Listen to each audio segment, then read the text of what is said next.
Hello, everyone, and welcome to World Enrichment Day, the summit. You should see all of our co-hosts and speakers in little windows along the side, and I cannot wait to get started today. My name is Megan. I'm the founder and CEO of SwiftPaws. We are an American manufacturer of enrichment products that are all about chasing. I'm one of your hosts today. This summit was imagined through a series of conversations between Aina of Pawzler, Alexis of FluentPet, and myself. Our dream is for this summit to serve as a gateway to enrichment. For some of you, this is going to be a refresher course, but no matter the level of your previous experience with enrichment, we hope you're able to take away something actionable from today that you can add to your routine. And the learning won't stop here. We'll be following up with a resource guide filled with information and links to everything we're speaking about today so that you can explore at your own pace in the future. Over the next hour and a half, we're bringing you a lineup of incredible speakers with a variety of backgrounds. And we'll be leaving time at the end for questions. So if you have a question at any point, I encourage you to type it into the Q&A box, which should be below on your screen. And we're going to do our best to get through as many as we can at the end. This is being recorded, so if you don't want your name shown along with your question, you can toggle on Ask Anonymously before submitting. Our next speaker is one of my co-hosts. Her name is Alexis Devine. She is an artist and an entrepreneur based in Seattle, Washington. She has been creating wearable art for many years, but she actually gained widespread recognition when her sheepadoodle, Bunny, known as What About Bunny on social media, became an internet sensation. Bunny's ability to communicate using assistive technology from FluentPet went viral. Alexis is a certified professional dog trainer, knowledge assessed, a family dog mediator, and a fear-free certified professional. Her book is titled, I Am Bunny: How a Talking Dog Taught Me Everything I Need to Know About Being Human. And it is an absolutely stunning tale, both visually and written, and it takes the reader on the journey that she and Bunny have been through. So, Alexis, I am super excited to bring you up today. You're going to be introducing us to what we have been affectionately referring to as the Enrichment Tree. That is the beautiful poster that you see behind me on the wall. This graphic is going to be available for free download for anybody who wants it after the event today. Welcome, Alexis. Hello, everyone. I am so excited to be here. This has been such a fun project to put together. When Aina and Megan and I first got together to talk about this, we were thinking about doing like a carousel post collaboratively on social media, and we're like, yeah, this is great. And then like within an hour of us sitting down and talking together, we're like, okay, we need this speaker and this speaker and this speaker. It needs to be this whole event. It needs to grow into this whole amazing thing. And here we are today. And it has grown into something that's really beautiful. As it grew, we decided that we needed a visual representation of enrichment. And so as we were talking, each of our companies, is sort of an enrichment fronted company. We're like, okay, so you've got mental enrichment, you've got physical enrichment, there's sniffing. And as I was sort of building this tree, I thought, well, enrichment is incredible, but there's such a larger and more holistic view of welfare that we can take while also including enrichment. So we thought, if enrichment is a tree, what are the trunks? So we started with genetics at the very bottom there. This is what your animal companions sort of come pre-programmed with, and we can tailor their enrichment to meet those specific needs. And then right above those, but still at the core, we've got health and safety, right? If your animal companions aren't healthy, if they aren't safe, both in their sense of safety and their actual safety, it's going to be really hard to build anything that's enriching on top of that. And then moving up the tree a little bit, at the very base of the trunk, we've got secure attachment. We really want our relationship to feel secure. We want them to feel safe enough with us that they can go and explore the world and develop independence. And then from there, we move into some of the more specific aspects that could be individually enriching for our learners. We've got environment, for example. Like, where are we living? Are we in a crowded city environment where there are lots of ambient sounds, and maybe there's like air pollution, and maybe there are trucks, driving around outside, or are we in the suburbs? These are all things that can affect what sort of enrichment we can provide for our learners to increase their welfare. We've got agency, of course, which is hugely important. And that involves our learners' perception of whether or not they are able to control outcomes. And we know that agency increases distress tolerance. So this is a very, very important thing to take into account when we are starting to think about what can we add to our animal companions' lives to increase their welfare. And then some of these other ones, as we move up the tree, are that you might have heard of them a little bit more than these other things. So we've got, like, can you scroll down just a little bit, Megan?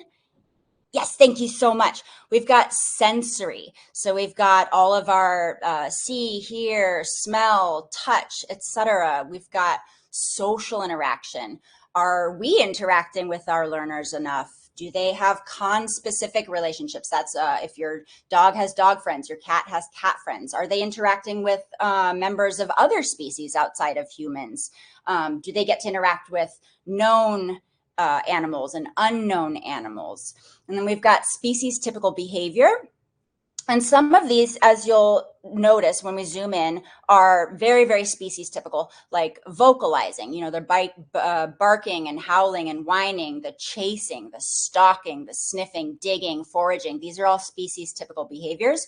We also have herding in there, which is more of a breed typical behavior. So again, some of these behaviors are going to be specific to the individual, right? Like, not all dogs are going to be herding. Not all dogs are going to be like burrowing, but these are things you'd want to take into account for an individual learner. We've got hygiene, which is really important to health. Like, are their teeth in good condition? Are their ears nice and clean? Are their eyes weeping, or are their eyes clear? Can they see okay? If they are a dog like a doodle, are they being groomed regularly? And even if they're not a dog like a doodle, obviously, we want to make sure that our dogs are healthy and that their skin is in good condition. We want to make sure that we're taking care of any flea tick prevention needs, that their paws and their nails are in good condition. Obviously, we have physical exercise. Everyone knows about the importance of this one. Hiking, chasing, fetch, conditioning, tricks, digging.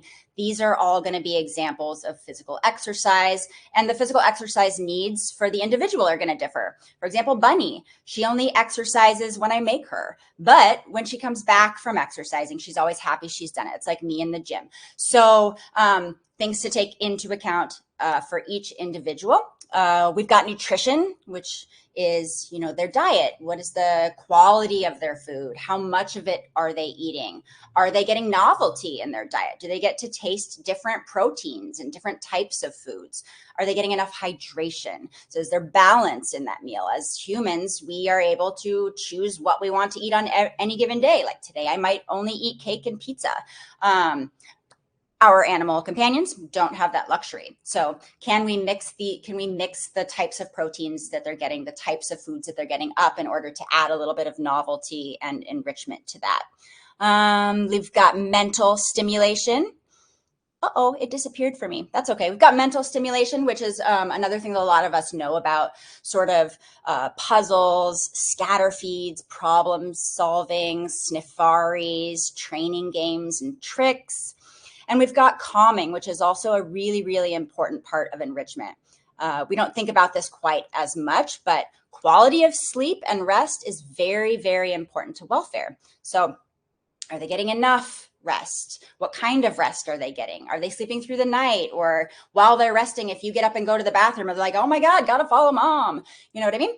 What else? Licky mats. These are types of enrichment that involve a lot of different senses, like sniffing and sensory, that can really bring levels of arousal down.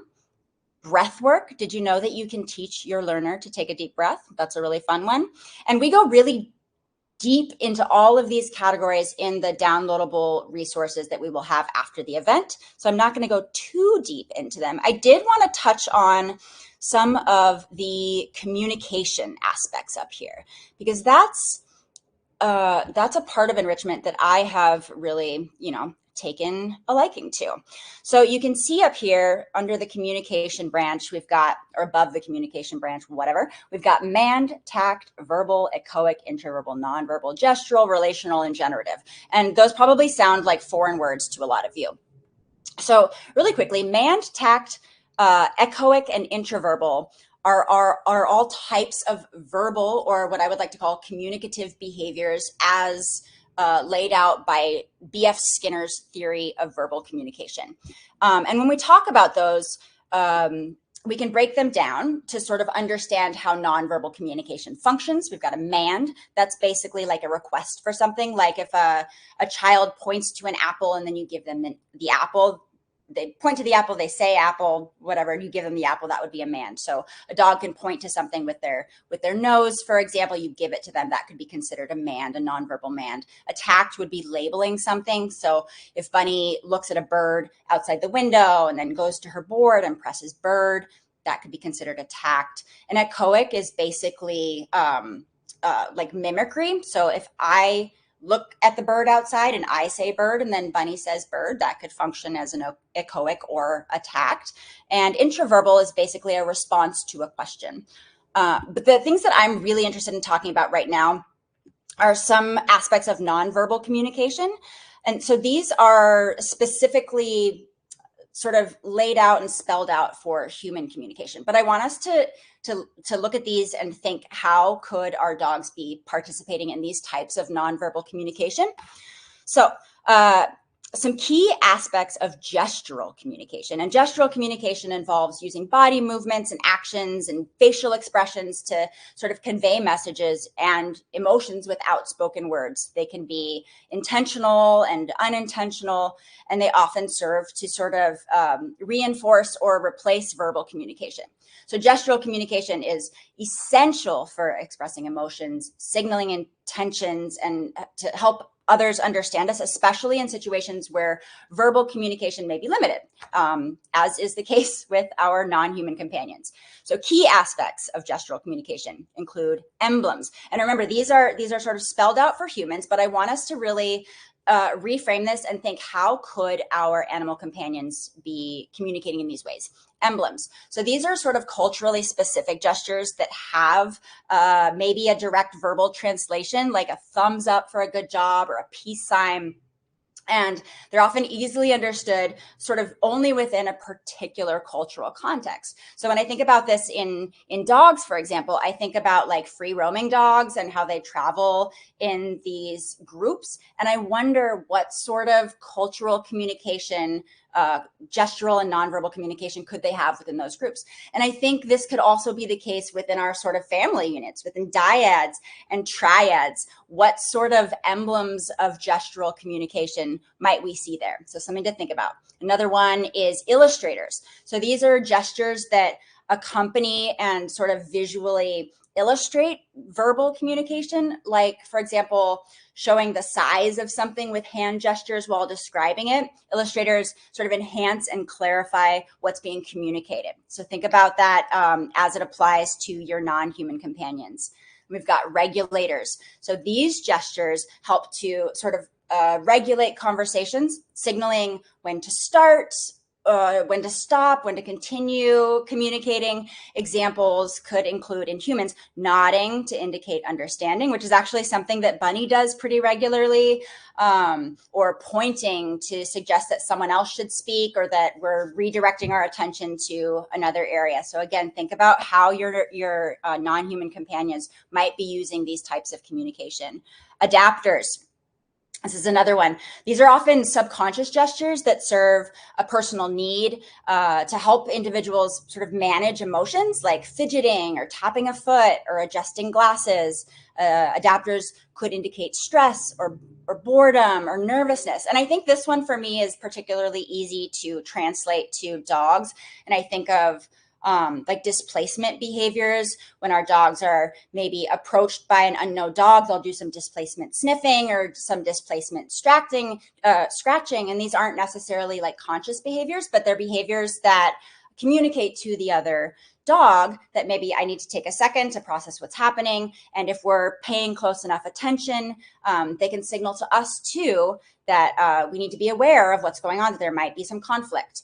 And the last aspect of gestural communication that I'd like to go over today is affect display. So these gestures reflect emotions and attitudes. It could be something as like clapping in excitement or shrugging to show indifference or raising a fist in anger. They provide insight into the communicator's emotional state. And when I think of this in dogs, I think of a play bow, for example, a very clear indicator that to another individual that I'm good to go. I'm in a confident and optimistic frame of mind. I'm ready to play or engage in an affiliative way.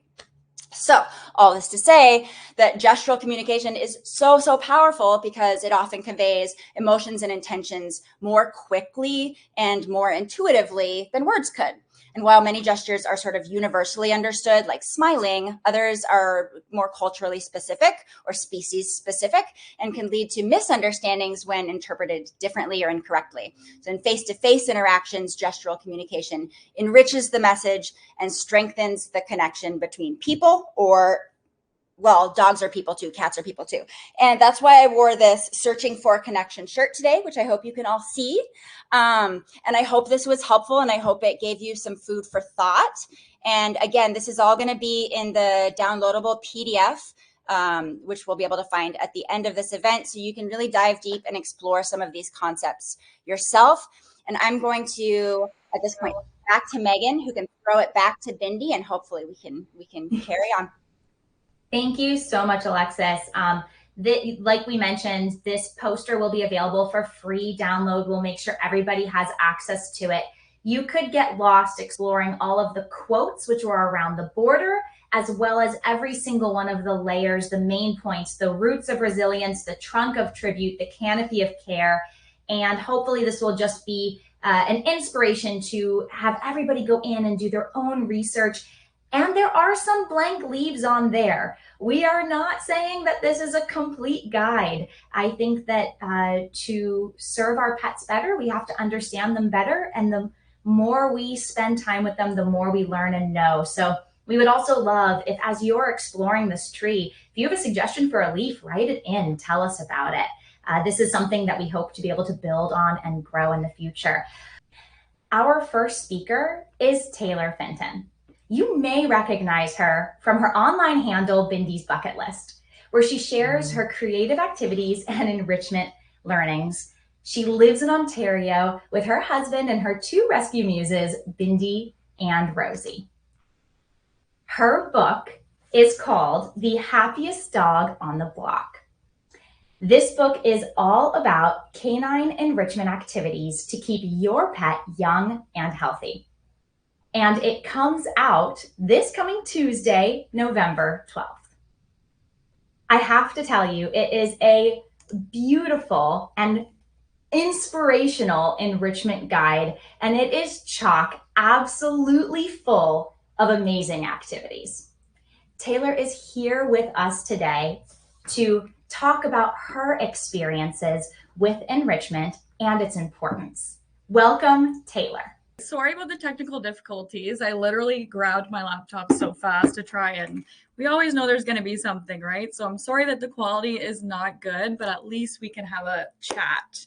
And I did want to thank Megan for the wonderful introduction and for the amazing host today, for having me, Pawzler, FluentPet, and SwiftPaws.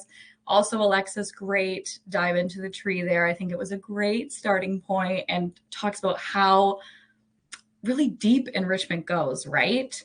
So I am Taylor Finton. I'm the author of The Happiest Dog on the Block, which is my debut book. It's set to release this coming Tuesday, November 12th, just in time for World Animal Enrichment Day. And a little bit about me for those of you who've never seen me before. I have two rescue dogs, Bindi and Rosie, and together with my husband, Joe, we live in Ontario, Canada. And I am a writer by trade. And I have always been so passionate about writing about the things that I love and care about. And as a result, I've been writing about dogs and enrichment for going on 6 years now, which is pretty crazy. And that's why I'm so excited to talk about my book as well. Especially with it being released next week, it's filled with foundational insights, DIY ideas, and everything you need to get started on the basics of enrichment. And whether that concept is new to you, say you've come in today, and I love seeing everybody's hellos from all over the world. It's so incredible. And maybe you've heard about enrichment before, or maybe it's a completely new topic for you. I'm hoping that my book can serve as an enjoyable guide for enhancing your dog's quality of life and also inspiring you to have fun. And that's what I hope we inspire you to do today. So I started personally realizing that there was a need for enrichment content and accessible enrichment ideas online in 2020. As many of you know, we went through this global pandemic and everyone was sitting at their homes with their pets, staring at each other, being like, okay, what now? Like, what do we do here? Especially with the world being shut down, right? So I started to share what I was doing in my home with my dogs, whether it be DIY ideas, fun toys that we loved, or sharing what working setups worked in our home for multiple dogs. And it really resonated with people. It took off like wildfire because people started doing these things in their home and we're starting to see the benefit of them with their own dogs. And that's kind of how Bindi's bucket list came to be. But enough about me. Let's talk about the topic of the hour, which is enrichment. And in my book, I talk about having like an aha moment, right? This moment where you observe a particular behavior in your dog and suddenly it just makes sense. Like for you, it's like learning a new language. And it kind of is, right? When we're talking about our dogs. And for me, my first big aha moment was learning about what canine enrichment actually was, right? Like so many people out there today, I was doing enrichment activities and seeing the positive correlation with them without even knowing what it was. And I think that's really common, right? And I knew my dogs loved these things. I knew my dogs gained confidence when they partook in them. And I knew that we loved to do them together and that we had so much fun, but I didn't understand that there was a scientific basis for that yet. And I didn't even know that enrichment was a term. So I hope that today's conversations can help you have your same aha moment, right? And when you leave here today, I really hope that you can see some of your dog's behaviors in a new light and that it inspires you to stay curious. So before I kind of dive into enrichment and what it is, I would love for you guys to all just type something in the chat box. The first thing that comes to mind when you think of enrichment. And again, if enrichment is a new term for you, no sweat. This is a no judgment zone. Whatever you think, okay? And I always find this extremely interesting because enrichment is such a wide umbrella. And especially as you can see from Alexis's tree, it is so huge. So what someone might think of when they hear enrichment, such as like Kongs or snuffle mats, another person might think of something like training and agility. And another person might think of providing their dog's choice. And none of these are wrong. So throw your thoughts in there, have a little look and see what people input. It's really interesting. And you might even think of some new ideas and get inspired to kind of dive into some other maybe trees of the enrichment, as you will, in your journey. So what exactly is it? I know we've been toting about enrichment now for the last half hour, but what is it? At its core, enrichment is giving our dogs healthy, enjoyable outlets and that allow them to engage in their natural behaviors, right? So think of things like chasing, chewing, digging, foraging, sniffing, retrieving. And ironically, people are quick to label many of these behaviors as bad or naughty. And if you can't see me, if you're just listening, like heavy air quotes around the two, right? Because these behaviors are largely instinctual. And as a result, enrichment aims to provide safe, constructive activities and environments through choice and novelty, where dogs can express these natural behaviors and drives, which, as studies show, can greatly improve their overall welfare. And some examples of enrichment activities, and I know the tree had some really cool ones, but there's honestly so many ways you could break it down, which makes it that much more fascinating. But there's things like food and enrichment, food-based enrichment, which is things like stuffable toys, Kongs, those things that you stereotypically see and a lot of people think of when they think enrichment. But there's also cognitive enrichment, like brain games, puzzles, training, or social enrichment, like bringing your dog for some playtime with a dog or person they love, or taking your dog to dog-friendly spaces to enjoy, or environmental enrichment, such as sensory yards, which I talk about in my book, or even just having outlets and choices available at home. And of course, there's also physical enrichment, like dog sports, FluentPaws, etc. They're all pretty big when you think about it, and you can break them down into some really cool games and activities. So now that you kind of know what enrichment is, let's kind of talk about why it's crucial for our pets. And enrichment serves so many great purposes for them. So it can serve as a powerful boredom buster, stress reliever, anxiety reducer. It can help mitigate fear, strengthen bonds, and even serve as a positive reinforcement tool. And in fact, a neurological study on pet dogs revealed that dogs who engage in regular enrichment activities experience substantial improvements in things like behavioral health, signs of anxiety, destructive behaviors, and even improvements in cognitive decline in senior dogs. And this and so much more. There's some really cool studies out there, and I have a ton on our website as well because they're just so neat to look at. And so now that we've kind of talked about what it is and why it's beneficial, I wanted to give you like a living, breathing example. So say, for example, you have a dog that loves to keep digging up your favorite flowers in your garden, okay? And you love your dog, but you might get a bit of an eye twitch when you come out and see your favorite flowers that you've like tended to and watered all year long completely just ripped out of the earth, right? You might have a moment there. And your knee-jerk reaction might be that you want your dog to stop digging. You don't want the digging to happen at home. It's just you've had enough, right? But what if I told you that instead of trying to stop this behavior altogether, that you could try and offer a positive digging outlet, like a dig pit away from your beloved garden, where your dog can partake in this behavior in a safe and fun way?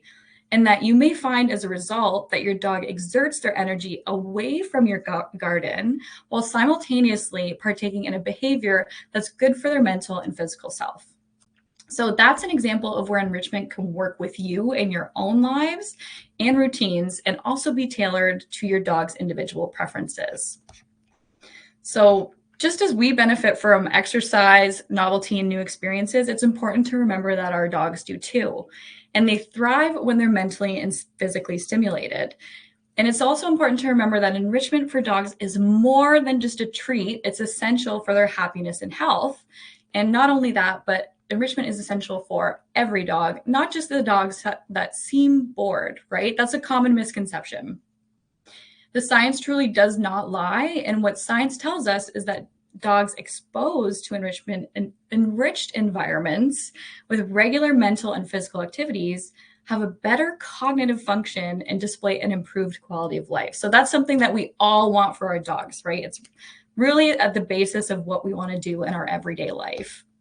So that's why enrichment is a great tool, right? When you know what enrichment is, it's a great tool that you can have in your pet parent tool belt, right? So to wrap that all up kind of, I just want you guys to always remember that enrichment isn't just about keeping our dogs busy, right? It's about having a calmer, more fulfilled dog, one who is seen and understood. And that enrichment is also about not only meeting our dog's natural needs, but it's something that also reflects back onto us and enriches our bond with them. And how we choose to enrich our pets' lives often reflects into a greater sense of empathy and awareness within our own lives. So at its core, it's about fulfilling their deepest needs, building a strong bond, and giving them a life filled with rich joy, choice, and confidence. And when we invest in our dog's happiness and well-being, you will see the results in your own homes with their behavior, their health, and just the peace that you all have together, because you're thinking about your dog and what they need, right? And it's always in the back of your mind. And that just can bring us together and create such a strong bond with our pets. So when you leave here today, I hope that you're inspired to think of ways that you can incorporate enrichment into your home and your routines. And together we can really create the happiest, healthiest dogs by enriching their lives and embracing enrichment as a way of life. So thank you all so much for being here today. And I look so forward to the engaging discussions ahead. And for all of you who have pre-ordered my book, thank you so much. It means the world. Thank you. Thank you, Taylor. I am so glad that we were able to work out the technical difficulties because you are such an inspiration. And having followed you for some time, I love everything that you do with your dogs to effectively have the world be a little bit shifted towards their lenses and the way that they see things and the way that they experience it. And I think we can all be inspired to do the same. I also love, and I'm going to introduce our next speaker, but I love that you talked about the tool belt. One of the things that's so important to me is having many tools in my enrichment tool belt, because not every tool is going to be right for every pet.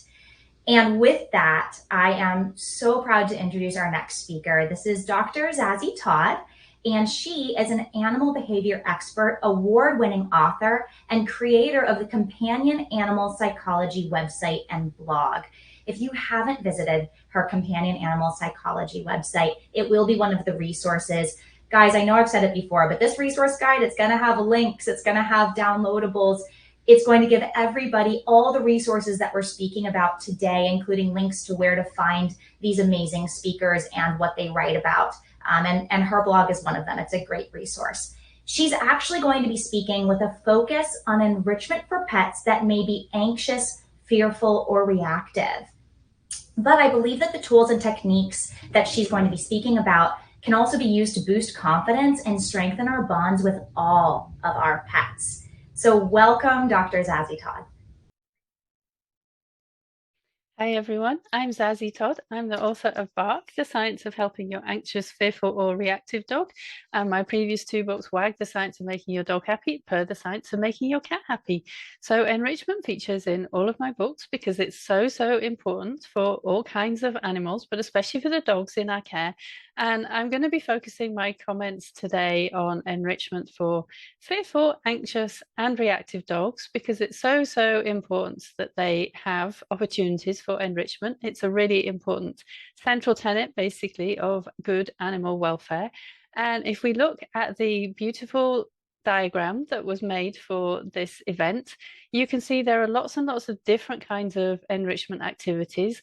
And the things that I'm going to focus on in this brief talk are safety, because for our fearful, anxious, and reactive dogs, safety is the most important thing. You can see that safety is down at the roots on this poster. If a dog is not feeling safe, they are not necessarily going to be able to take part in any enrichment activities that you offer. So making them feel safe is the most important thing that you can do. And I've got a whole chapter on enrichment in my book, Bark, and I'm going to focus on 3 of the most important things that I think are the best ways to provide enrichment for your fearful or anxious dog. So they would be something to do with scent, they would be something to do with R+ training, and because dogs have to eat, they would also be food puzzle toys. So with an anxious or fearful dog, it's really important to make some adjustments. As I said, your priority is to help them to feel safe. So there may be times, for example, when your dog has literally just arrived in your home, when they are not able to take part in enrichment because they need time to settle in. And a new rescue dog could easily take a few days, weeks, or months even to settle in. And it will depend on the dog and where they've come from. The other thing that's super important is to make all enrichment activities really easy for the dog. So try and think, what can you do to make it the easiest easiest possible thing, because that is what will help to get them more interested. And with a fearful or anxious dog, if it's too hard, that might be off-putting to them and they may not want to take part in it. And the other thing is that we need to see enrichment as a skill. And by that, I mean a skill for you to learn. So people can sometimes feel a bit depressed or down if they offer some wonderful new toy to their dog and the dog isn't interested. But we can learn ways to adjust things to be easier for the dog, to make little changes, to keep an eye on the dog and think of little changes that we can make that will make it easier or more exciting or more interesting for them. So see that as a skill that you have to develop, and that's something that we can do across all of these 3 different enrichment activities. So scent is the dog's most important sense, and one of the other basic tenets of providing enrichment is that we should try and have something that covers their most important sense. So whatever other activities you're doing, there should be something that encourages them to use their nose. And I especially like this idea of a sniffari, because a sniffari is a dog walk in which the dog is allowed to follow their nose for exploration, investigation, and enrichment. You might also call it a smell walk. Some authors call it a smell walk. And one of the lovely things about this is that it gives the dog choice and opportunities. So the idea is that we're not telling them where to go, we're following them as long as it's safe for them to go there, and we're letting them sniff as much as they want. So they have a lot of choice and control, and they're getting to use their nose and sniff the environment, smell the other dogs and other animals that have been by, and so on. It's a really great activity for any dog. It's a nice, easy one that everyone can do as well. So that's one of the other reasons that I like this. It doesn't require any special equipment or anything like that. It really just requires a focus on your dog and letting them follow their nose. One of the things that we know about scent work is that scent work increases dogs' optimism, and that means it's good for their welfare, basically. And this idea is actually based on some scientific research that looked at dogs taking part in scent work classes compared to positive reinforcement heel work classes. And the dogs who did scent work for 6 weeks, including practice sessions at home with the owner, had increased optimism. So this ties in with the idea that scent is really important and a really important thing for dogs to get chances to use, but it is not necessarily the only reason for this being the result for increasing optimism, because it is also possible that it's simply to do with the dog having more choice and control over their environment and being able to follow their nose. So choice and control are important buzzwords. They're important things to allow your dog to have insofar as it's safe, insofar as it's possible. So that's really important to remember and to bear in mind. Basically, any opportunities to use the nose and to do sniffing, whether it's you just following them on a sniffari, scattering treats in the grass, or actually doing a proper nose work activity in a class, if you want to, any of those will all be really good for your dog. Now, I've got a cat on this slide because I want to emphasize that enrichment is important for all species, and that also positive reinforcement is a method of learning that works for all species. But I especially recommend tricks training for your fearful dog, because it takes some of the pressure off compared to teaching obedience, where you might actually really care whether or not the dog is getting the behavior. In tricks training, it's just meant to be fun for you and fun for the dog. And one of the more obvious tricks to teach is that of a nose touch, where the dog touches their nose or their muzzle to your hand. And that's a really easy thing to teach, but it's also a really valuable behavior to teach, because it becomes then something that you can use in an environment where the dog is feeling stressed. You can use that to keep them occupied, keep them distracted from what they find stressful. You can also use it to move the dog around. So for example, if you're at the vet and you need to get them in the exam room, but they're a bit nervous, if they're trained to do a nose touch, you can use your hand to get them in the exam room or on the scales or whatever you need to do. And in Bark, I've got a list of different training activities that are good for fearful dogs, and it will help you think about which you should teach first, because of course, even before your dog can learn to do a nose touch, perhaps the very first trick they have to learn if they're a very fearful dog, and especially if they're new in your home, is simply to eat treats in your presence. And that might be where you decide to start. So you have to start at whatever level is appropriate for your dog. And another thing, we have to feed dogs. It's a really nice idea to use food puzzle toys, whether it's a snuffle mat like this, something that you've made from yourself using like a cardboard tube with holes in, for example, or there are tons of really nice toys on the market that you can buy. And food puzzle toys make dogs work for their food. So it's using part of that predatory sequence that they have. It's providing cognitive enrichment for them. And that's really, really important. And again, the thing to remember is to make it super easy for your dog. If it's too hard for them, especially if they're an anxious or fearful dog, they're going to very easily lose interest. So make sure that you're using lots of treats. Make sure that whatever food puzzle toy you're using is filled absolutely to the brim with treats and food, so that as soon as they interact with it, food is going to be falling out. That makes it super easy for them. It makes it much easier for them to get engaged. And of course, over time, as they get used to using food puzzle toys, you can try different toys. You can make it a bit harder for them. And if you don't want to be putting treats in the toys because you want to reserve those treats for training, then you can, once they're used to it, just put kibble in if you prefer. But certainly use lots of treats in the beginning, because you want to make it really easy for them, really fun for them. And also the very, very first time that you use it, there's something important about first times. If they make a positive first impression, that's really important. And it's especially important for our anxious and fearful dogs. So try really, really hard to make that a positive experience. And the thing about anxious and fearful dogs is if they're not feeling safe, then they're not going to be able to engage with the enrichment. So especially in the early days, or if you have a dog who is especially anxious, then it might be quite difficult sometimes to get them to engage with the enrichment. But we know it's super important for them to have it. It's good for their welfare. So I would say celebrate every single success that you have. I talked about seeing this as a skill, but also celebrate every single time they engage with whatever activity it is, whether it's a food puzzle toy or sniffing something or learning a trick. Every single time it's something to be celebrated. And that's actually all for now. So if you want to learn more, you can read my books. You can visit my blog, companionanimalpsychology.com. You can feel free to email me. There's my email address on the screen there. And Bark is available from all good bookstores. And thank you so much for listening.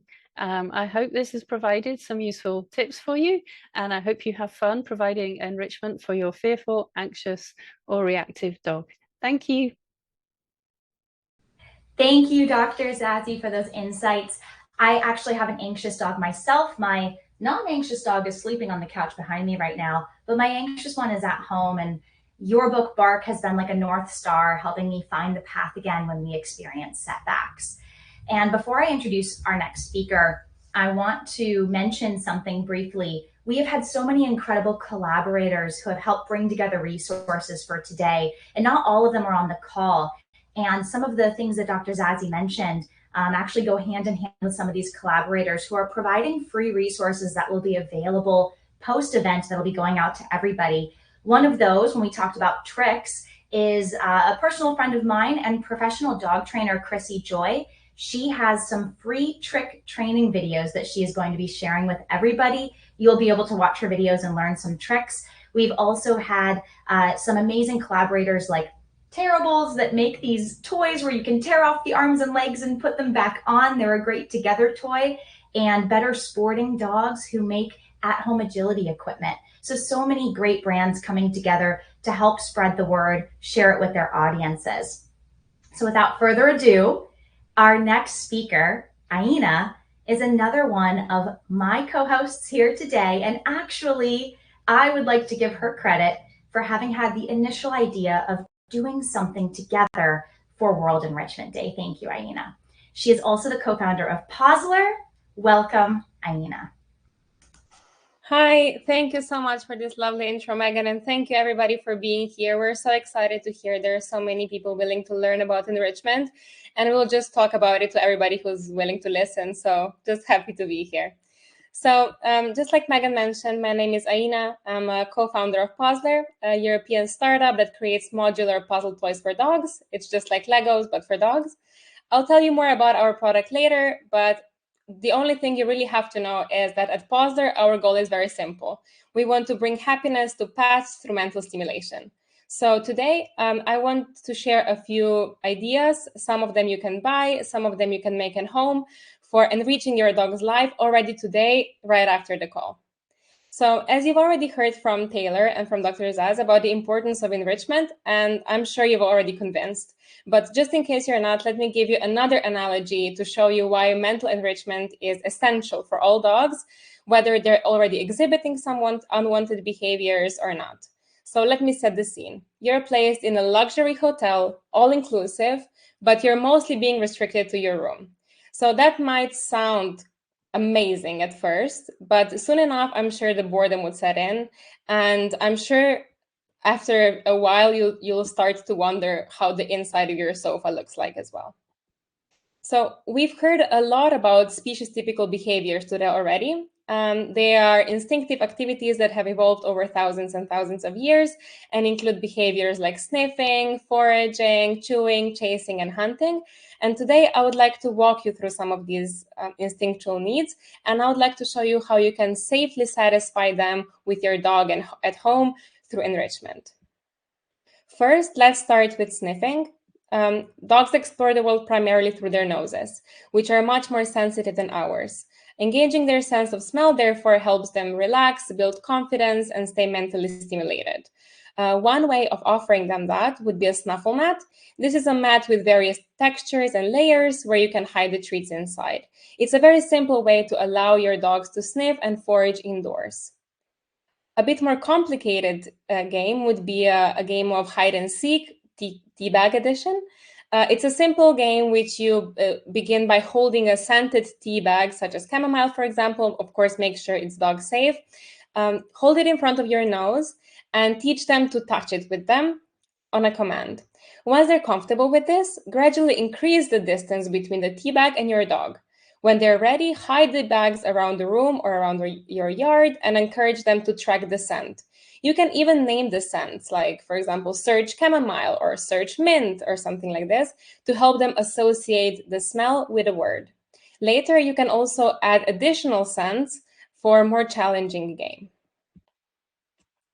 Next up, we have foraging and hunting. Many dogs naturally enjoy hunting and foraging, digging and searching for food. That's why scattering food in grass is a great idea. Just try it in your next walk. Scatter some kibble or treats in the grass and let your dog sniff around to find them. This is also a great calming activity for them, so it works well near any new environment they're in, such as like a new dog park or something like this, to help them keep relaxed. Another option would be a DIY towel roll-up. So just take any old towel you have at home, scatter in some treats, roll it up. You can even tie it in a knot, and then just watch your dog figure out how to get to them.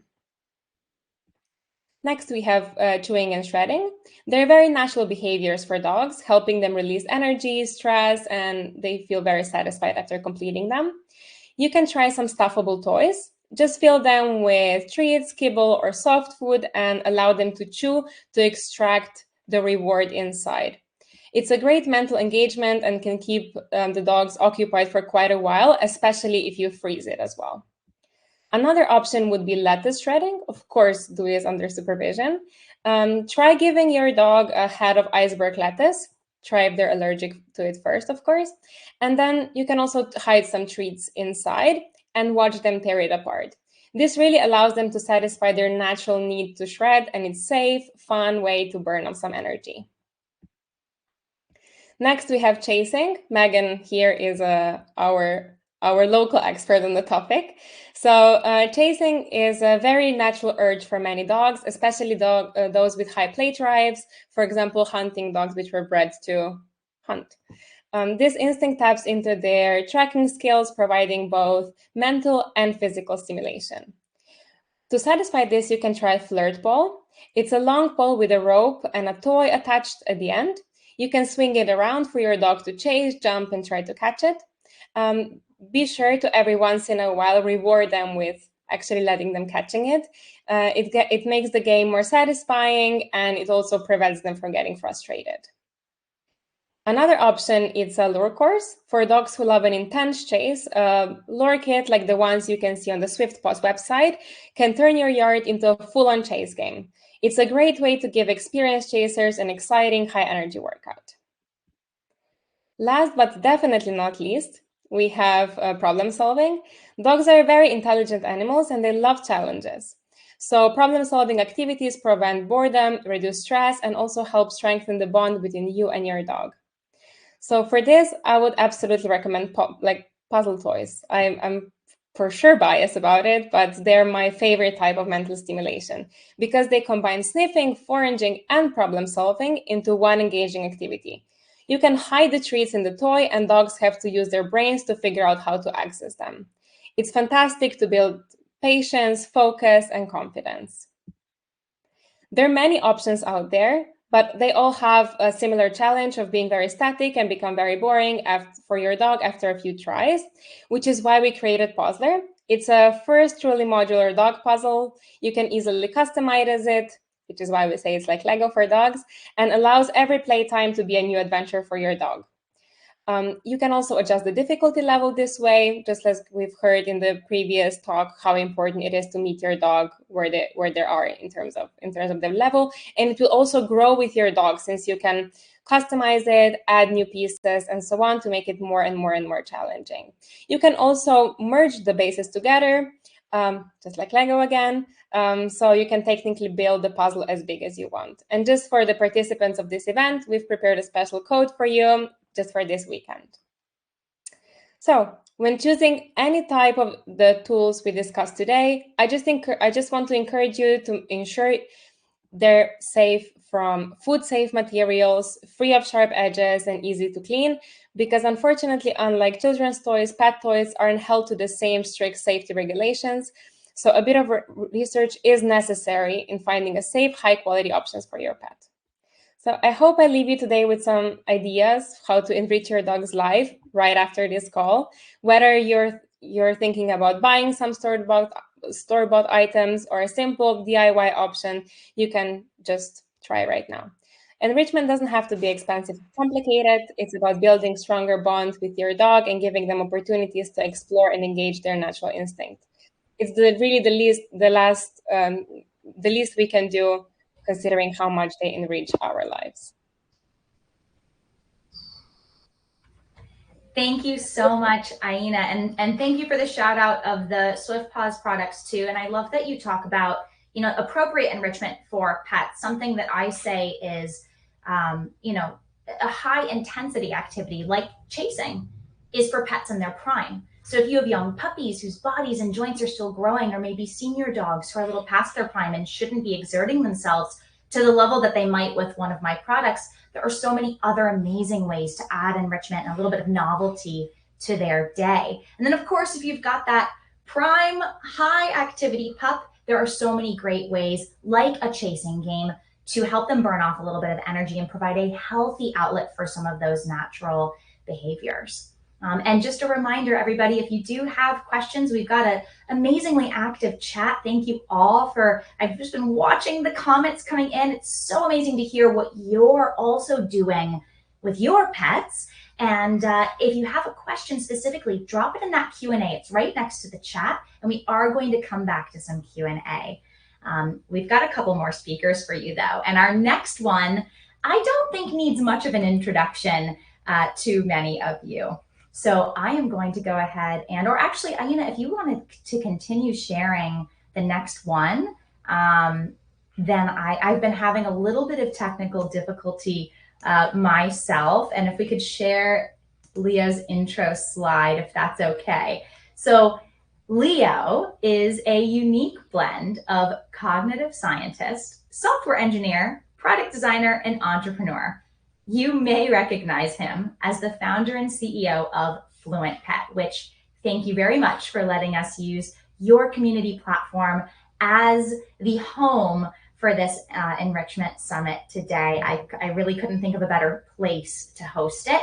And I can't think of a better human guide to help us explore the topic of communication than Leo himself. So we'll go ahead and stop sharing his slide. We'll pull him up. Welcome, Leo. Hey, everybody. I'm not sure that 100% of the people here are entirely necessarily familiar with buttons, and even if you are, I'd love to just kind of, to help us get back into context, I'd love to, this is not what I want to share, but I'd love to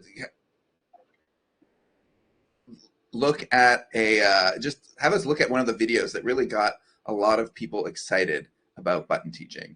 So this is a video that I'm sure 90% of you may have probably seen before, but I really do think that it can help us get into the mode here. So let's just skip this ad and Why are you mad? Why mad?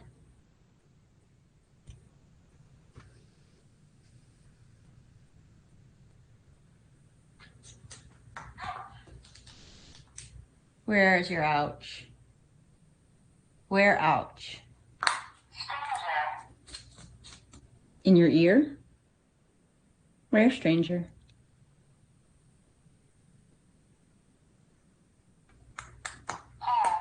In your paw? Let me see your paw.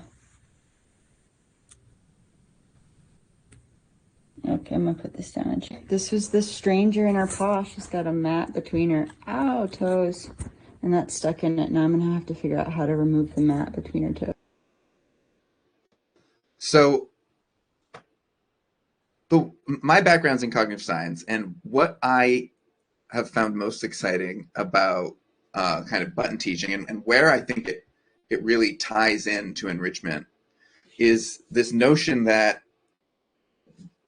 of kind of cognitive scaffolding. So this is the idea where if you learn a couple things, you can put those things together, and when they're together, you can use them to learn even new things. So it's this kind of it's like a building that you're building, or it's like a tree almost, to kind of tie it back to the tree that Alexis and company have created. It allows for the creation of these kind of more complex ideas, more complex notions, like and it might allow us to make enrichment even richer, because it's a bigger set of ideas that dogs and cats now are able to express. In that video with the stranger paw, maybe Bunny already had the notion of a stranger as a bad thing, but I suspect that Bunny had to use her mind to kind of come up with a mapping of like, well, okay, I've got this thing that's bothering me. How do I express it to Alexis? And, obviously that is not to say anything about chasing after bits of food that are around the room. That's great. This, like, the work that Bunny probably had to do that work is likely the kind of thing that really stimulated a lot of her brain and allowed her to and relied on her thinking about things quite deeply. Now, the idea of like dogs really having rich language abilities, people had some notion that could be the case because of all of the amazing things that smart dogs who have been trained, like especially herding dogs who might know dozens of words and be able to follow really complex instructions. That was strong evidence that they had good linguistic ability. But the thing that really took this off, had this all take off, was first a study by Juliana Kaminsky. This would have been in the early 2000s, where she showed this one dog, Rico, who could understand over hundreds of words. Now, she went to go study Rico after hearing about Rico, and honestly, she was very skeptical. She didn't expect a dog that it was possible to show that a dog knew like hundreds of words. And so the study that they did with Rico was they were in the other room, and they asked Rico to go retrieve a toy that they couldn't see and only Rico could see, which means that they can't have been cueing Rico, right? They couldn't see it, but Rico was able to correctly identify the object that was being requested, in spite of the fact that Rico, you know, was could have chosen from dozens of words. And so this was really strong evidence that Rico could do it. And then later on, we have Chaser, who was shown to have a vocabulary of over 1,000 words, using much of the same protocol, but even more powerfully, John Pilley showed that that Chaser in this case could actually do different things to objects. So you could, he asked Chaser to nose a particular object, or take one, or paw one, and the results from that were actually quite striking. So this is all to show that that the foundation for people being able to understand, for dogs having like this great linguistic ability, has been there and has been there for a while, even before button teaching. And so the notion is, what if we could combine dogs' ability to learn hundreds, maybe thousands of words with this idea of deepening their ability to process things, and the kind of stuff that we saw with that stranger paw video. This is where like really button teaching has a lot of potential. If we're able to bring dogs to buttons and teach them to express things that they weren't previously able to express, this is where I believe we can enrich enrichment in a huge way, because now they're not talking about just simple everyday things in their everyday life, which is great and important and probably a prerequisite to all of this. But actually, they're able to talk about things that they previously might have had no way to connect with their humans on. So this is why I'm super excited about button teaching. I really think it does have the real potential to deeply enrich enrichment.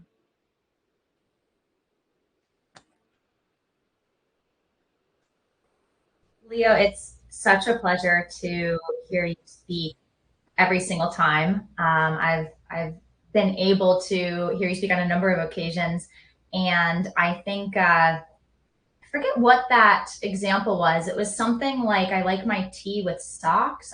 Maybe you could give us that example. I see Alexis. Yeah. So, my favorite. So this notion of depth of processing came from work that was done in like by psychology researchers.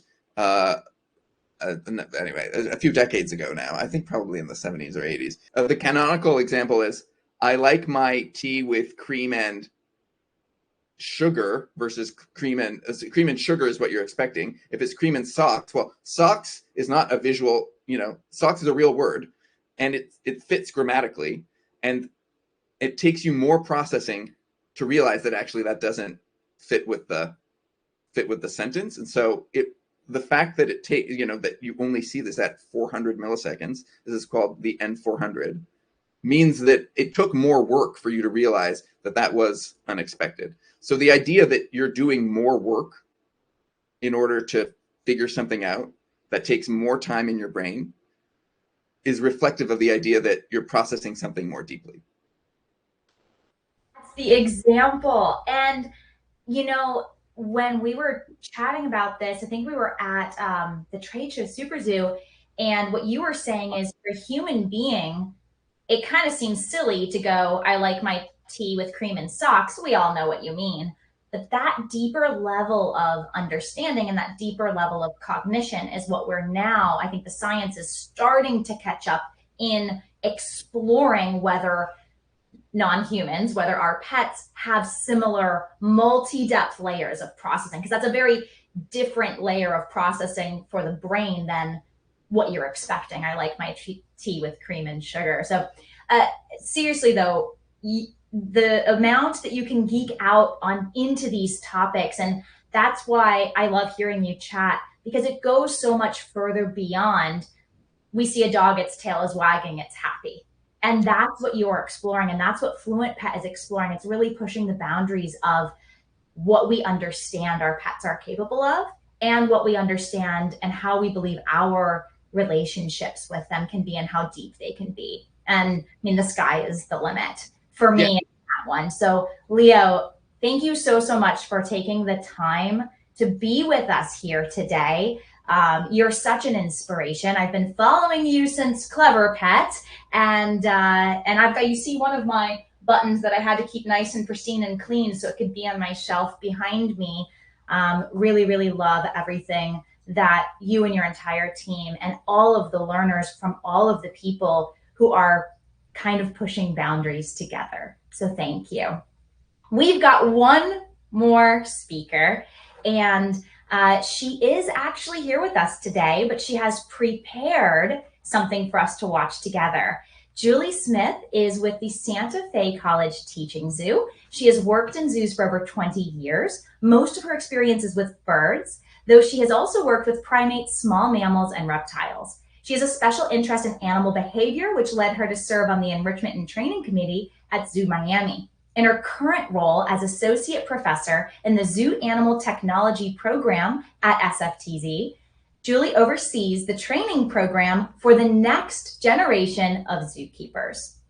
So this video tour that we're about to see, I think, is absolutely incredible. I did take a sneak peek at it prior. Let's join her and some of her students as we get to discover how enrichment relates to multiple different species. Hi, my name is Julie Smith, and I've worked in the zoo field for about 20 years. I've had the pleasure of providing enrichment for animals in my care, as well as managing an enrichment program and planning special enrichment events when I worked at Zoo Miami. I now work at the Santa Fe College Teaching Zoo as an associate professor in the Zoo Animal Technology Program, where we teach the next generation of zookeepers. The Association of Zoos and Aquariums defines enrichment as a process to ensure that the behavioral and physical needs of an animal are being met by providing opportunities for species-appropriate behaviors and choices. When creating an enrichment experience, we first look at the animal's natural history and the habitat where they live. We then come up with a plan to create an experience for the animal that will provide a choice to participate in species-typical behavior, always with safety in mind. Part of an enrichment goal should be to provide novelty and variety for animals, so we should look at all the branches on the enrichment tree, and a lot of times we combine several of these concepts to create a rich experience. The most used categories are probably mental and physical exercise and nutrition. A couple of our amazing students at the Teaching Zoo have created some enrichment opportunities for a few of our zoo animals, and will explain what they chose to offer and why. Enjoy! Hi everyone, my name is Samantha and happy World Enrichment Day. Enrichment is a very important part of animal husbandry. Enrichment is an animal husbandry principle that seeks to enhance the quality of animal care by providing animals with environmental stimuli necessary for their physical and mental health. The way a zookeeper chooses to enrich an animal may look different depending on the species or the individual. Keepers consider the animal's physical capabilities, sensory perceptions, habitat, and social structure. Enrichment should encourage species-typical behavior. It's important to think about what behaviors they are hoping to elicit from the animal. The goal may be to promote investigative exploratory behavior, increase activity, decrease in undesirable behavior, encourage foraging behaviors, or a combination of these goals. Let's talk about some ways that keepers enrich the animals here at Santa Fe College Teaching Zoo. This is Blue. He's a key deer. He was given cardboard boxes filled with edible browse and some of his diet scattered inside. Key deer are primarily browsers, so this setup allows Blue to indulge his instincts and enjoy some foraging fun. Blue also has access to a pool filled with apples and browse, which he clearly enjoys. Key deer often wade in shallow waters, helping them find food, cool off, and avoid predators. If you look closely, you may spot small piles of food around his habitat. With their excellent sense of smell, deer are skilled at sniffing out hidden treats. To keep Blue engaged and active, I created a scent trail by lightly spreading seeds around his habitat and placing handfuls of his diet every few yards. This encourages him to explore and forage as he naturally would. Hi, my name is Summer. I am a senior here at Santa Fe College Teaching Zoo, and today I'm going to talk about an enrichment item that I gave the white-throated capuchin monkeys behind me. So I took some old cutting boards, and we just took some different food items such as honey, peanut butter, sunflower seeds, Cheerios, and did different dollops all over the cutting boards. And then we froze it. Took about 30 minutes in total, and once we gave it to the monkeys, they spent over an hour. So that just shows how easy it can be to create an enrichment opportunity for animals that will make their day. Here are the cutting boards. You can see this one's attached together, so it's got a little spinning feature there. And then we just have frozen bits of different kinds of food, and the keepers are going to hang one of those up on the outside, and then one of them will get to go inside. We do have to shift the capuchins out so that the keepers can go inside and safely place the enrichment. Once the keeper's out, then the monkeys can come enjoy their treats. Here comes Darwin. He goes right over to that. You notice that immediately, gives it a little try. And then Buster has a turn. Buster is the oldest capuchin in our troop. He's actually Darwin's father. So you can see he has to use his long monkey fingers and a little bit of ingenuity there to reach through and then spin the cutting board to get some of the treats off of that.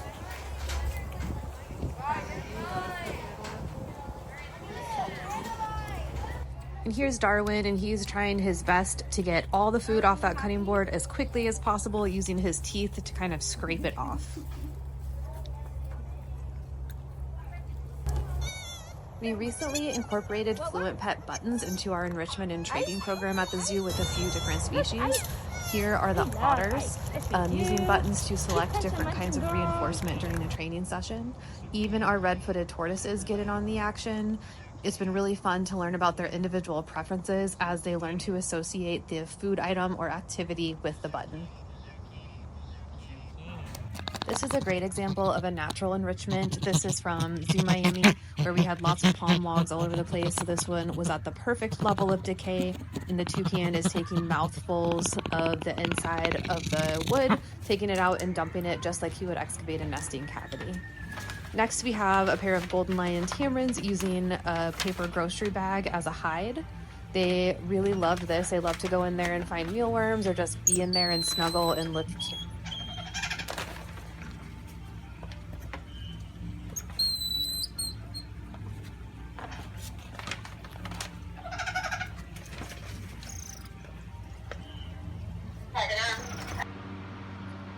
This might be one of my all-time favorite animals that I got to work with. This is Killer, a southern cassowary, and she has a giant red Kong, just like dogs have Kongs. This is one of the bigger ones, and she's kicking it around with her big feet and pecking it with her beak, which is a natural way of how they investigate things in the wild. It does have a hole in the bottom of it, so you could put some food items in it. This time it didn't have anything, but just the novelty was enough to keep her attention. This is a golden conure, and he's got a mirror that he's maybe regurgitated a little bit on it. That's probably why it's a little dirty. Parrots do that as a bonding activity, so it just means he really likes it. And I'm just going to let you listen to his goofy vocalizations.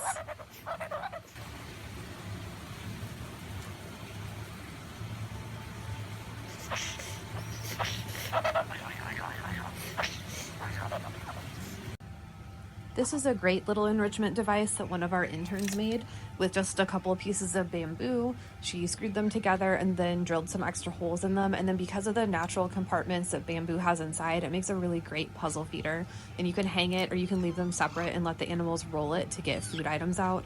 This is a plush crested jay, and he is very curious. He's using his beak to kind of peck at that and check it out and maybe get some treats out.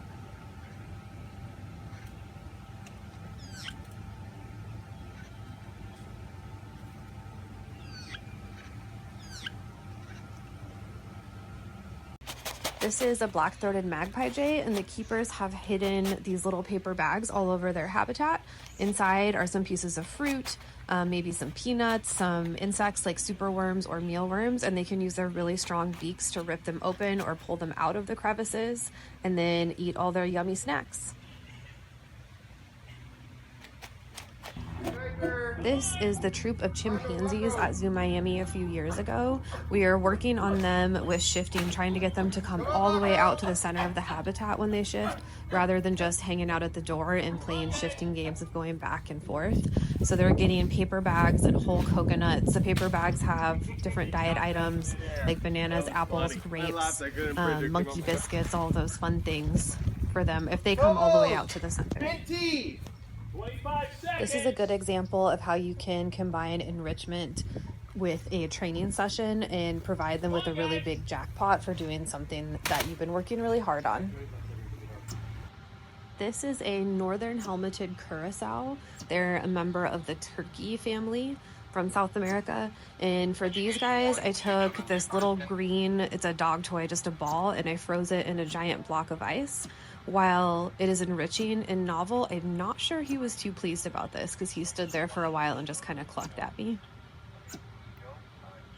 While they did show some interest in this is a good example that not every enrichment that you create is going to be a win, but you are going to learn from it, and then you'll just tweak it and make it better next time.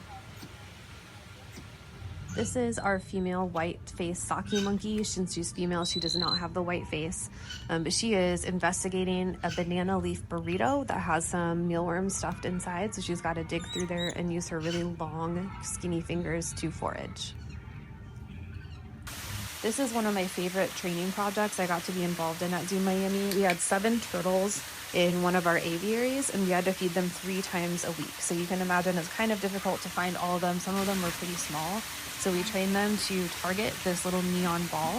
And so we just had to stick that in the water, and they somehow, wherever they were, they would come and find it and target and then get their food. So it helped us make sure that everybody got this right amount of food, and it was also mentally stimulating for them. I hope you enjoyed our little zoo enrichment showcase. Here's my contact info if anyone has any questions. Thanks.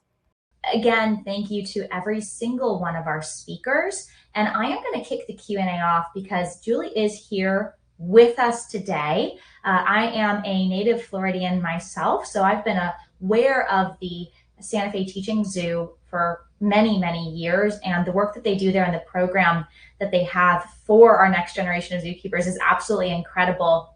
Julie, with your many years of experience, what would you say is maybe a favorite experience or story that relates to enrichment? Could be with a specific species or even a specific story, if I may put you on the spot. My favorite thing to use enrichment for is problem solving. We do that all the time in the zoo world. Those black-throated magpie jays that you saw in the video, they used to not just land on our heads, but bounce off our heads with their really sharp nails because they didn't have enough to do. And while we were giving them enrichment, by increasing the amount that we gave them and increasing the variety and really looking to them to kind of guide us for some better items and better activities to give them, we saw that behavior reduce right away and even completely go away after just a little bit. So it's really helpful.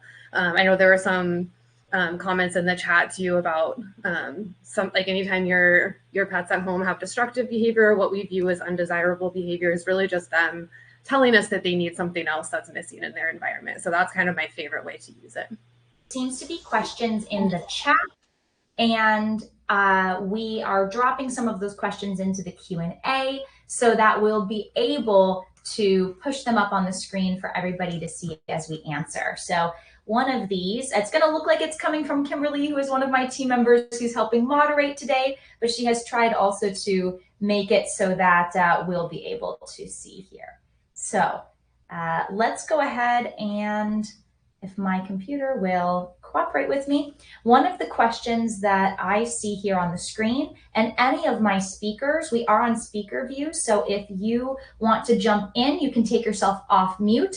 This comes from Ellen in Bloomfield, who writes, what do you do if your dog is fearful of going outside the front door? This is a big one to break down. So, you know, I'm not sure who wants to take this one. I won't put any of you in the hot seat. I'll let you go ahead and choose who wants to tackle this one here. I'll tackle to start. I mean, like you said, this is a big topic because there could be so many reasons, and ideally I would have a much more holistic picture of what's going on here. But here are some random things to try. If your dog is fearful of going outside of the front door, there are a ton of things you could do inside. I mean, I think in theory, your dog probably doesn't have to live outside of the house at all. You could probably meet many of their needs inside. But my biggest question would be, why are they fearful of going outside? Is there something that happens outside that's really scary to them? If that's the case, Have you ever explored a sniff spot? Sniff spots are these amazing places where people have acreage that you can rent and you can take your dog there. A lot of them are like fully fenced. So if your dog is fearful of going outside the door because maybe there are always off-leash dogs out there, you could, you know, get them into the car, take them to a safe place to go explore. Or you could play hide and seek inside. That's great exercise. Or you could do any of the enrichment activities that any of our speakers have mentioned inside to really stimulate their brain and bodies in other ways. Ideally, there'd be a way for you to address the fear itself, but without more information, there's not a lot that I could do to recommend addressing that. But I do know that there are a million ways that you could meet your dog's needs inside the house if going outside just isn't an option for you at the moment. Does someone else want to tackle a perspective on this? I really liked your perspective, Alexis. I think it's super important for us to realize that there are so many ways that we can do things inside to build our dog's confidence as well, right? And just like Alexis was saying, if you want to try something like a sniff spot or just something else to see how they do, something I talk a lot about as well is like giving our dogs the opportunity to make that choice, because sometimes they do very much surprise us. I find that with my own dogs 9 times out of 10, right?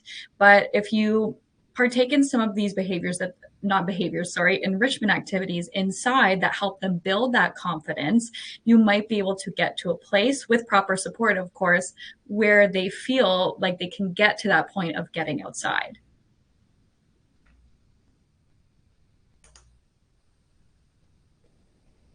Thank you both for chiming in on that question. And I think that what Dr. Zazie Todd mentioned earlier was really something that can be hard for us to speak about, right? Myself, I have a fearful dog, and she is not the dog that I can just let go up and say hi to everybody. And so as a human, it's hard to set my own construct of what she should or should not be doing aside, and to really retrain myself and start to focus on actually what is going to help change the experience for her. And when we look at things like the fact that just having a play session before having to, because let's face it, sometimes you have to go somewhere. And for me, I recently had a vet visit with her. And so one of the things that I've learned is she loves to play inside with toys. So I had a nice long play session. We were tugging, we were throwing the toy. She was jumping on the couch and jumping off the couch.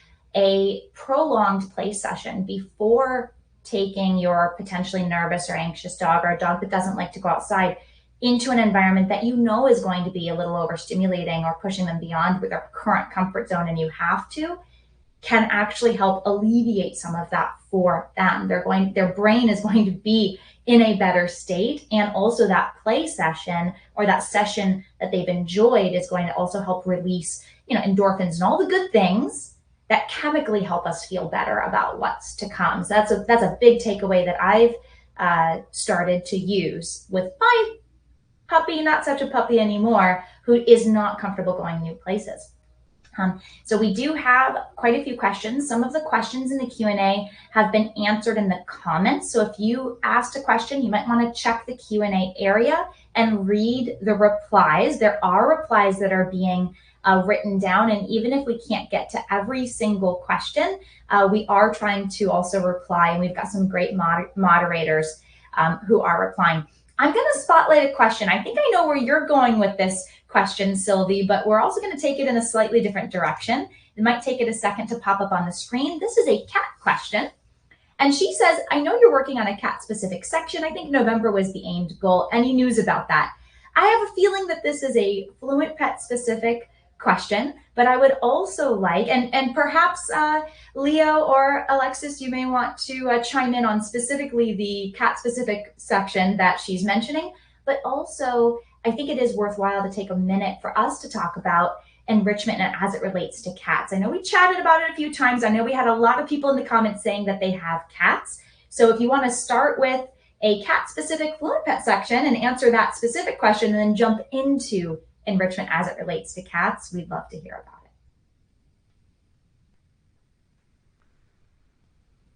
I'm not sure exactly what was meant by a cat-specific section.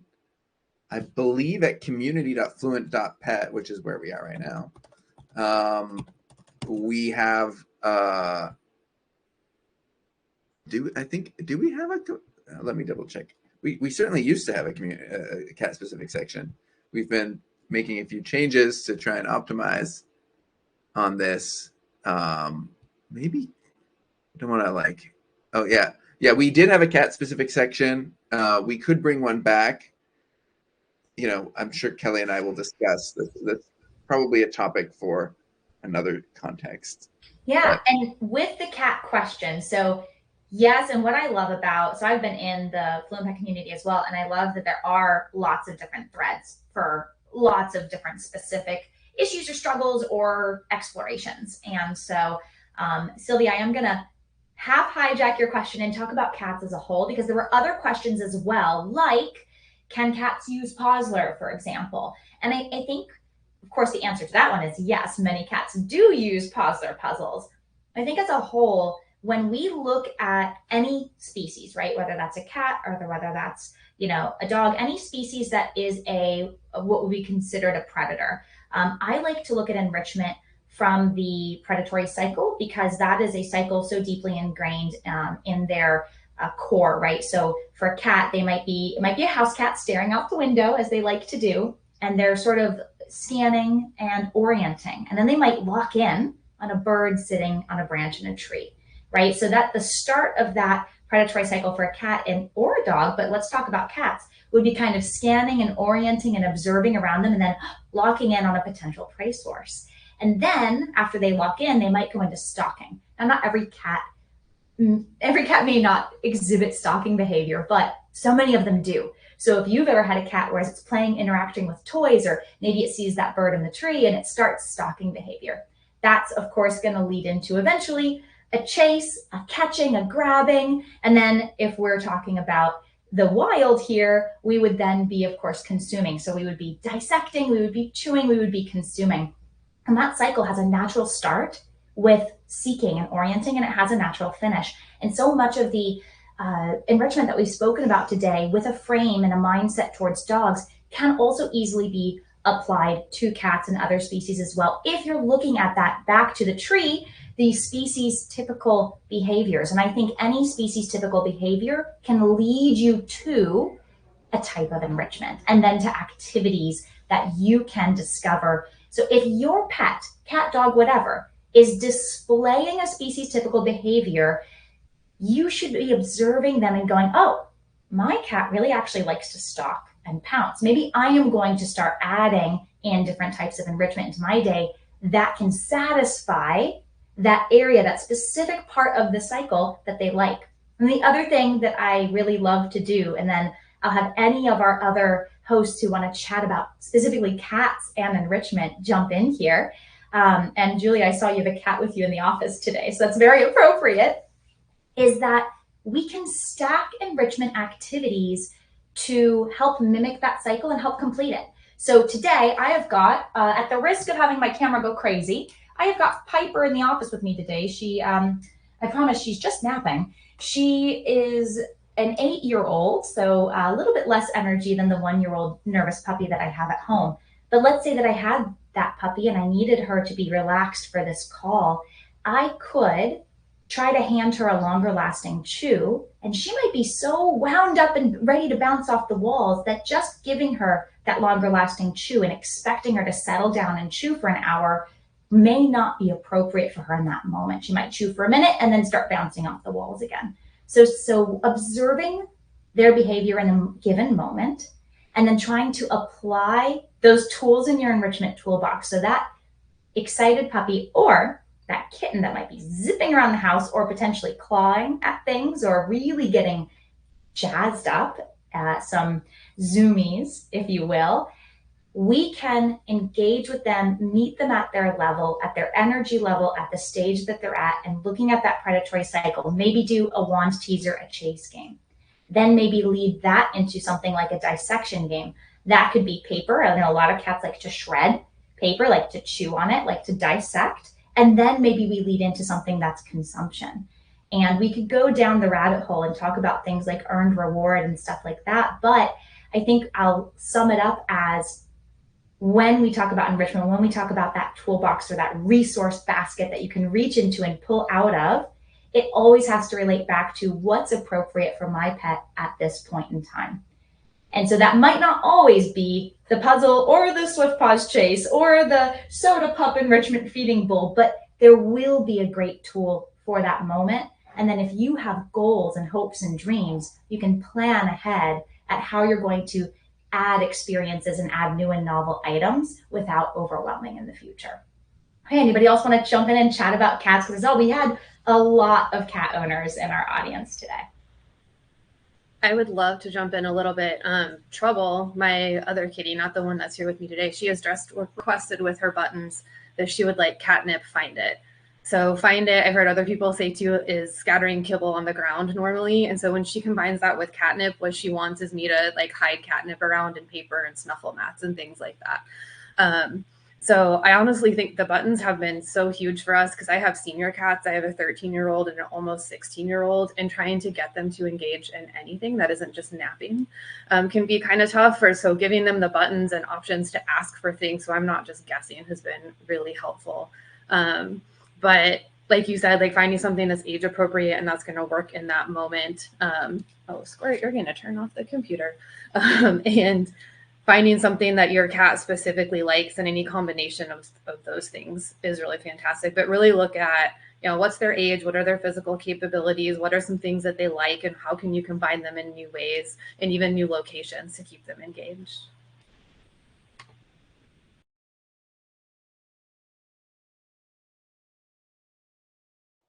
Megan, I think you're on mute, but let me just jump in for one quick second. Oh, sure. I just wanted to double down on the question of, can cats use Pawzler? And the answer, like you said, is absolutely yes. I mean, one of our favorite videos are like cats puzzling with their little paws because they're so intricate with them, and they're like, they can really like basically like little pickpocketers, like just open all the drawers and everything. So absolutely try it out with your cat. It's a great hunting tool for them as well, and it's immediate reward when they find the treat, which is for cats also very important, that right after the hunt they get the prey, and in that case right after the problem solving of a puzzler they get a treat. So it's really a great enrichment for cats. And we also have birds, we've had rats, we have guinea pigs, so everything goes basically. Encourage everybody to push those boundaries, explore something new, look at your specific pet, read them. They'll tell you what they like, they'll tell you what they don't like. And if you're using FluentPet, they may even tell you with words. So I have brought all of our speakers up into a gallery view. We are going to sign off today. Thank you all so much for spending so much time with us. This was an incredible outpouring. I loved watching everybody jump on and be active in the comments. Thank you to all of my fellow co-hosts and speakers. And I hope that this is just the beginning. We will be following up with resources. You'll be able to rewatch this video. There is a full resource guide with links, and do not hesitate to reach out with any further questions that you may have. And hopefully this is just the first of more to come. All right, guys, take care and have a great rest of your weekend.